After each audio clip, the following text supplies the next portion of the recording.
Excel को फाइलमा विभिन्न तथ्याङ्कहरू भर्नुपर्दा dropdown list बनाउनु पर्ने हुन्छ। यदि तपाईँ यसरी नै ड्रपडाउन लिस्ट बनाएर एक्सेलमा डाटा एन्ट्री गर्न चाहनुहुन्छ भने यो भिडियोलाई अन्त्यसम्म हेर्नुहोला।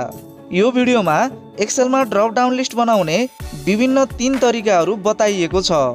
नमस्कार, म हुँ सुखदेव पौडेल। नेपाली बुक युट्युब च्यानलमा तपाईलाई हार्दिक स्वागत छ। यदि तपाईँ यस च्यानलमा नयाँ हुनुहुन्छ भने कृपया च्यानल सब्स्क्राइब गरेर नोटिफिकेसन अन गर्नुहोला र भिडियो मन परेमा लाइक कमेन्ट गर्न पनि नभुल्नुहोला। अब आउनुहोस् ड्रपडाउन लिस्ट बनाउने तरिका जान्नका लागि कम्प्युटरको स्क्रिनतर्फ लागौँ।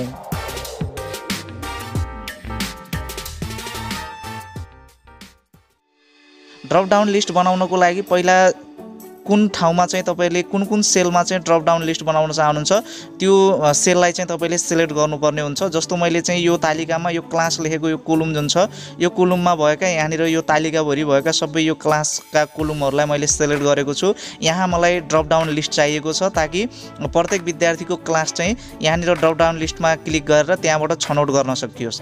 यसको लागि तपाईले यो क्लास लेखेकोलाई सिलेक्ट गर्नुपर्ने हुन्छ। मैले यसलाई चाहिँ सिलेक्ट गरेको छु। यहाँनिर ड्रपडाउन लिस्ट बनाउनु पर्नेछ र सिलेक्ट गरिसकेपछि तपाईँ यतातिर चाहिँ यो जुन डाटा ट्याब छ यहाँनिर माथिपट्टि यो डाटा ट्याबमा क्लिक गर्नु होला।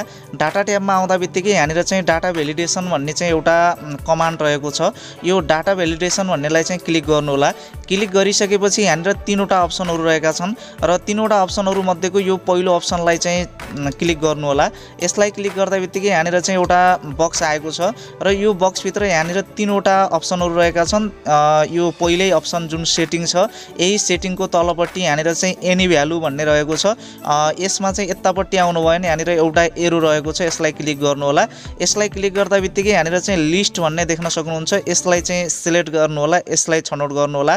यहाँनिर चाहिँ लिस्ट आइसकेको छ। लिस्ट रोजिसकेपछि यहाँनिर तल चाहिँ देख्न सक्नुहुन्छ सोर्स भनेर यहाँ लेखेको छ।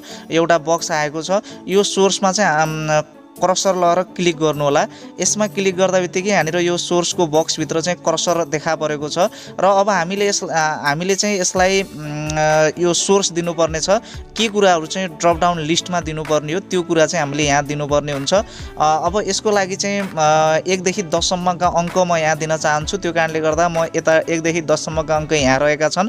म यिनै अङ्कहरूलाई चाहिँ सिलेक्ट गर्छु र सिलेक्ट गर्दा बित्तिकै यहाँ देख्न सक्नुहुन्छ यी अङ्कहरूलाई यसले यहाँ टिपिसकेको छ।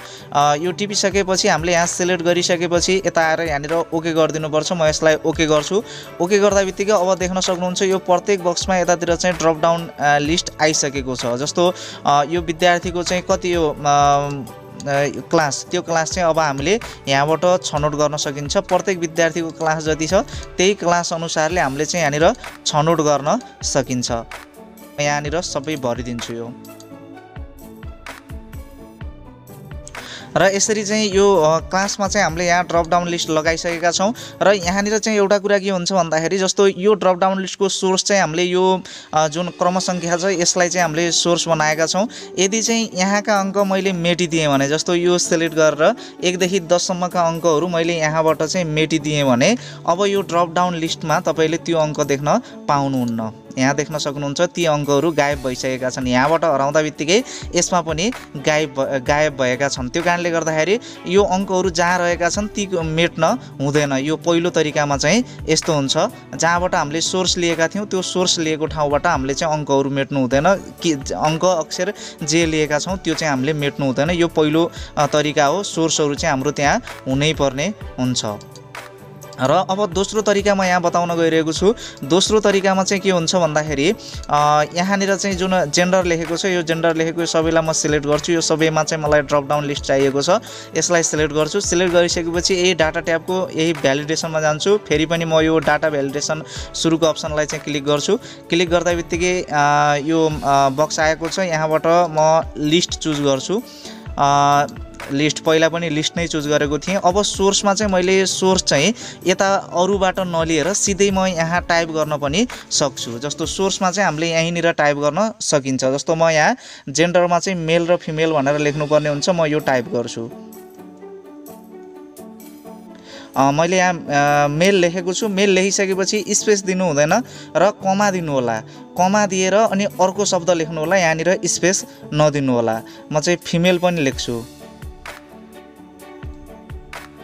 मेल फिमेल भनेर मैले यहाँ लेखेको छु र कतिवटा शब्दहरू लेख्नुपर्ने छ सबै शब्दमा तपाईँले चाहिँ कमा लगाउँदै यहाँनिर लेख्न सक्नुहुनेछ र म यसलाई चाहिँ ओके गर्छु। ओके गर्दा बित्तिकै अब यहाँ देख्न सक्नुहुन्छ यो मेल फिमेल भनेर अब हामीले यहाँबाट छनौट गर्न सक्छौँ।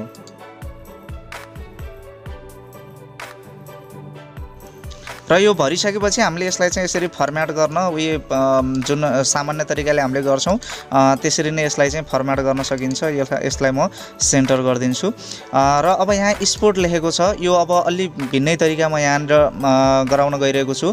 अब यो स्पोर्टमा पनि मलाई चाहिँ विद्यार्थीहरूले मन पराउने जुन खेलहरू रहेको छ त्यो खेलहरूलाई पनि म यहाँ ड्रपडाउन लिस्टको रूपमा राख्न चाहन्छु ताकि मलाई सजिलो होस्। त्यो कारणले गर्दा म यो स्पोर्टलाई चाहिँ यहाँनिर ड्रपडाउन लिस्ट बनाउन चाहन्छु। अब खेलका नामहरू चाहिँ मलाई चाहिने गर्दछ। खेलका नामहरू मैले यो सिट 2 जुन तल रहेको छ यहाँनिर देख्न सक्नुहुन्छ मैले सिट 1 मा यो तालिका रहेको छ भने सिट 2 मा म क्लिक गर्छु। क्लिक गर्दा बित्तिकै यहाँनिर चाहिँ स्पोर्ट खेलका नामहरू यहाँ मैले लेखेर राखेको छु र चाहिँ यी नामहरूलाई पहिला के गर्नुपर्ने छ भन्दा मैले यी नामहरूलाई सिलेक्ट गर्छु। सिलेक्ट गरिसकेपछि यहाँ माथि जुन यतापट्टि यो नेम बार छ नेम बारमा गएर यसलाई क्लिक गर्छु र क्लिक गरेर म यहाँनिर स्पोर्ट भनेर नाम दिन्छु यसको।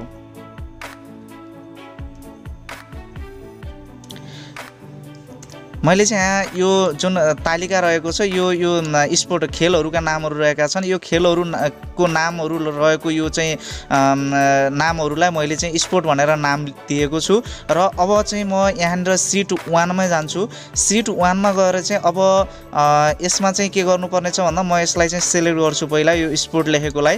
त्यसपछि यही डाटा ट्याबमा जान्छु। डाटा ट्याबमा गएर चाहिँ डाटा भ्यालिडेसनमा म क्लिक गर्छु।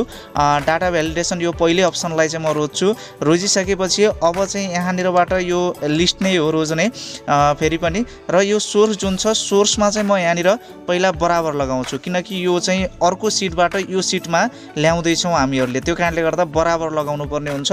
बराबर लगाइसकेपछि वहाँनिर मैले स्पोर्टको नाम दिएको थिएँ त्यो स्पोर्ट खेलहरूको नाम भएको जुन तालिका थियो त्यसलाई चाहिँ मैले स्पोर्ट भनेर नाम दिएको थिएँ त्यही चाहिँ म यहाँनिर टाइप गर्छु। यसमा सिर्फ बराबर दिएर त्यो जुन नाम थियो त्यो तालिकाको नाम मात्रै यहाँनिर दिने हो र म यहाँ चाहिँ बराबर लगाएर SPORT जुन मैले वहाँनिर नाम दिएको थिएँ त्यही नाम यहाँ लेखेको छु र यसलाई म क्लिक गर्छु। अब क्लिक गर्दा बित्तिकै यहाँनिर देख्न सक्नुहुन्छ खेलका नामहरू जति छन् ती उतापट्टिका नामहरू चाहिँ सबै यहाँ ड्रपडाउन लिस्टमा ड्रपडाउन लिस्ट बनेर यहाँनिर आइसकेका छन् र यसरी हामीले 3 तरिकाले चाहिँ यो ड्रपडाउन लिस्ट तयार गर्न सकिन्छ। ड्रपडाउन लिस्ट तयार गरेपछि हामीलाई फर्महरू भर्नको लागि अथवा कुनै पनि कामहरू गर्नको लागि एकदमै सजिलो हुने गर्दछ र यसबाट हामीले धेरै ठुलो फाइदा लिन पनि सक्छौँ र यसलाई यसरी नै प्रयोग गर्नु होला। 3 तरिका मैले यहाँ आज सिकाएको छु। यो तरिका तपाईहरुलाई कस्तो लाग्यो कृपया चाहिँ तल कमेन्ट बक्समा कमेन्ट गर्नु होला र फेरि अर्को भिडियोमा भेटुने नै छ। त्यतिन्जेलसम्मको लागि यो भिडियोबाट म बिदा चाहन्छु। हस्त नमस्कार।